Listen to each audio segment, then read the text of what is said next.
Olá pessoal, saudações prevencionistas. A nossa disciplina é Segurança do Trabalho 1, na aula 4, Acidente de Trabalho.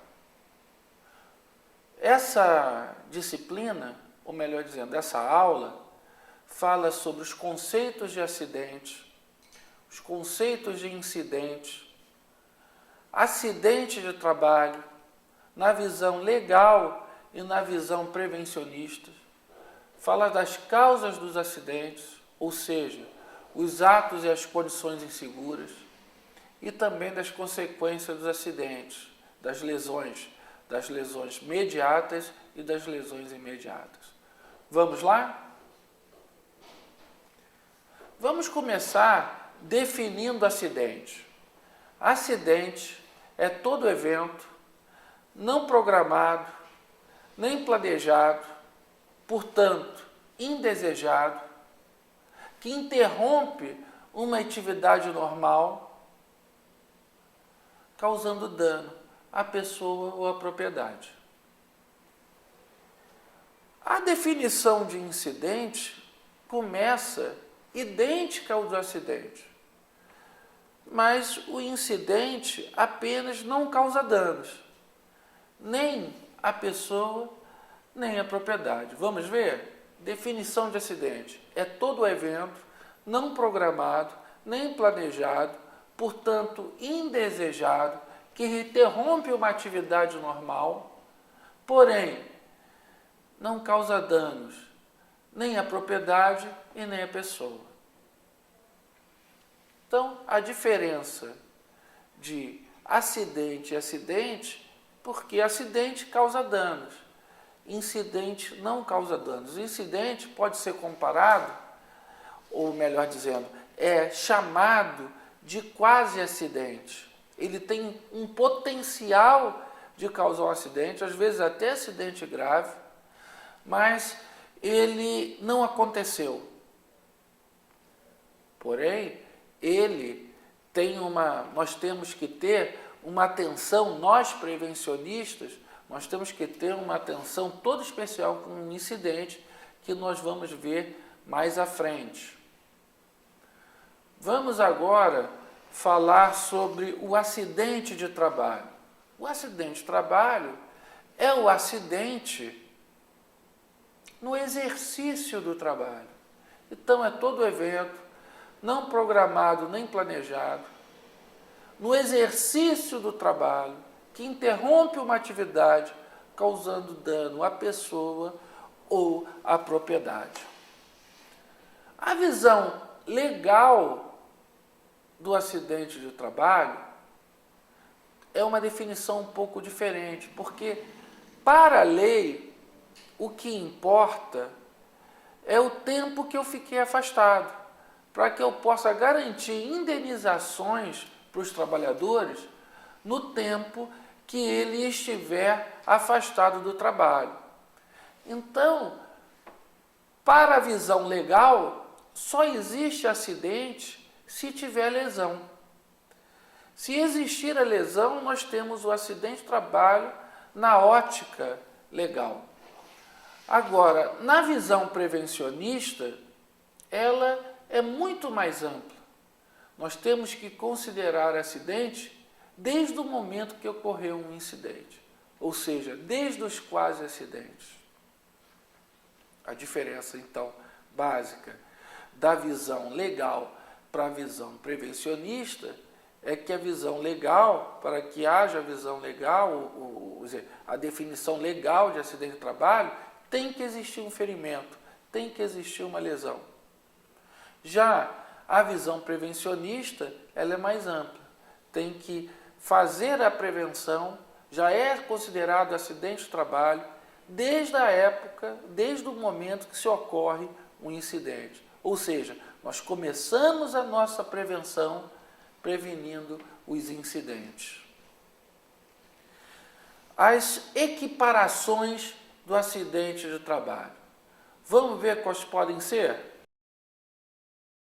O acidente sofrido pelo segurado no local e no horário do trabalho em consequência de ato de agressão, sabotagem ou terrorismo praticado por terceiro ou companheiro de trabalho, ofensa física intencional, inclusive de terceiro, por motivo de disputa relacionada ao trabalho, ato de imprudência, excesso de confiança, de negligência, falta de atenção, ou de imperícia, inabilitação, de terceiro ou de companheiro de trabalho. Ato de pessoa privada do uso da razão, por exemplo, louco, e desabamento, inundação, incêndio e outros casos fortuitos ou decorrentes de força maior. Também se equipara a acidente de trabalho doença proveniente de contaminação acidental do empregado no exercício de sua atividade. Exemplo, a AIDS adquirida no profissional de saúde ao manipular instrumento com sangue ou outro produto derivado contaminado.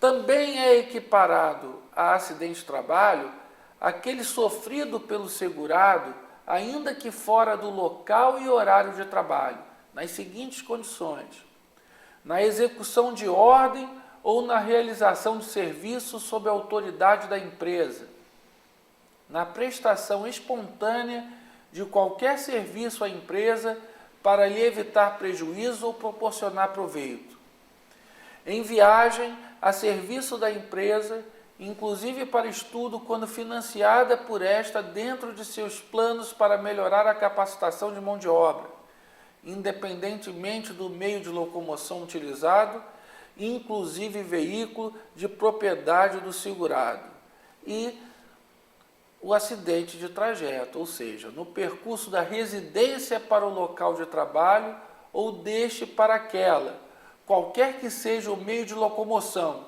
inclusive veículo de propriedade do segurado. Nos períodos destinados à refeição ou a descanso, ou por ocasião da satisfação de outras necessidades fisiológicas, no local de trabalho ou durante este, o empregado é considerado no exercício do trabalho. E temos que falar também das causas dos acidentes. As causas dos acidentes podem ser divididas em dois grandes grupos.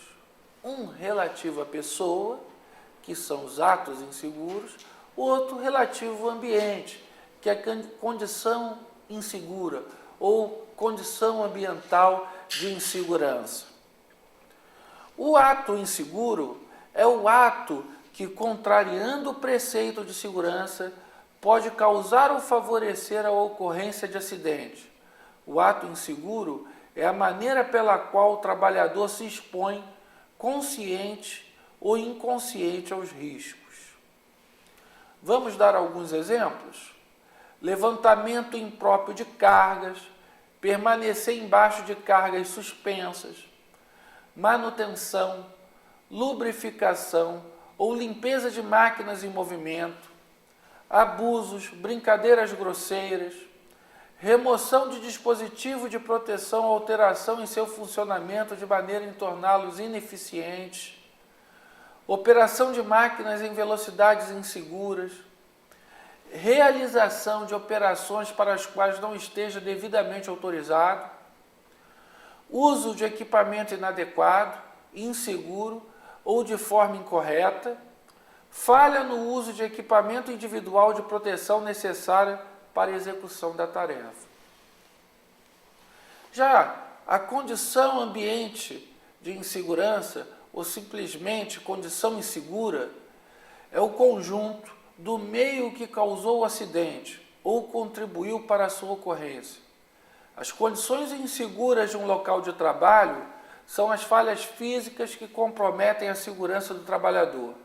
Em resumo, são as falhas, defeitos, irregularidades técnicas, carências de dispositivos de segurança e outros que põem em risco a integridade física ou a saúde das pessoas e a própria segurança das instalações e equipamentos. Alguns exemplos de condições inseguras são falta de proteção mecânica, condição defeituosa do equipamento, escadas inseguras, pisos derrapantes ou escorregadios, tubulações mal projetadas, projetos ou construções inseguras, iluminação inadequada ou incorreta, ventilação inadequada ou incorreta, processos, operações ou disposições, arranjos perigosos, congestionamento de máquinas e operadores. Ocorrendo o acidente, nós temos as consequências do acidente. Tendo a causa, um ato ou uma condição insegura, ocorre o acidente e nós temos as consequências dos acidentes. Vamos falar agora de alguns conceitos básicos das consequências do acidente. Algumas definições importantes sobre consequências do acidente. Vamos definir morte. Morte é a cessação da capacidade de trabalho pela perda da vida, independentemente do tempo ocorrido desde a lesão. Lesão com perda de tempo ou incapacitante é a lesão pessoal que impede o acidentado de voltar no dia imediato ao do acidente ou de que resulte incapacidade permanente. Essa é uma informação muito importante. Vamos ver aqui dois exemplos. Imagine você que um trabalhador machuca o dedo do seu local de trabalho, dá um corte no dedo, vai até o ambulatório, espera mais ou menos 2 horas para ser atendido, é feito um curativo e o profissional de saúde orienta que o profissional retorne ao trabalho. Esse é o caso número 1. Agora vamos ver outro caso, o número 2. O caso número 2 é uma pessoa, um trabalhador também, machucou no dedo no local de trabalho, só que dessa vez fez um corte um pouquinho mais profundo, foi até o ambulatório, foi feito o curativo e o profissional de saúde orientou o profissional a retornar ao trabalho no dia seguinte. Baseado na definição de lesão com perda de tempo ou incapacitante, qual das duas opções são exemplos de perda de tempo? A 1 ou a 2? Nenhuma das duas. Porque para ser considerado perda de tempo, é necessário que o trabalhador esteja impedido de retornar ao trabalho no dia útil depois do acidente. Agora, a lesão sem perda de tempo é qualquer uma dos dois exemplos. Ou seja, é a lesão pessoal que não impede o acidentado de voltar ao trabalho no dia imediato ao do acidente, desde que não haja incapacidade permanente. Incapacidade total permanente é aquela que gera a aposentadoria por invalidez. Esta incapacidade corresponde à lesão que, não provocando a morte, impossibilita o acidentado permanentemente de exercer a ocupação remunerada, ou da qual decorre a perda total dos seguintes elementos: ambos os olhos, um olho e uma das mãos, um olho e um pé, ambas as mãos ou ambos os pés, ou uma das mãos e um pé. A capacidade parcial permanente é a redução parcial da capacidade laborativa. Esta incapacidade corresponde à lesão que, não provocando morte ou incapacidade permanente total, é causa de perda de qualquer membro ou parte do corpo, perda total do uso desse membro ou parte do corpo, ou qualquer redução permanente da função orgânica. A vítima desse tipo de incapacidade é incluída nas estatísticas de acidentes com lesões com perda de tempo. A incapacidade temporária é aquela que mais ocorre. O trabalhador sofre um acidente, quebra a perna, por exemplo, fica então temporariamente incapaz, até ele ou operar, ou apenas colocar o gesso, depois fazer a fisioterapia, consolidar as lesões, né? Receber alta e retornar ao trabalho. Então, é o caso mais frequente, né? São as incapacidades temporárias. Portanto, depois de falarmos sobre os conceitos de acidente, incidente, das visões legal e prevencionista, das causas dos acidentes, atos e condições inseguras e de suas consequências, encerramos a aula 4. Até a próxima aula.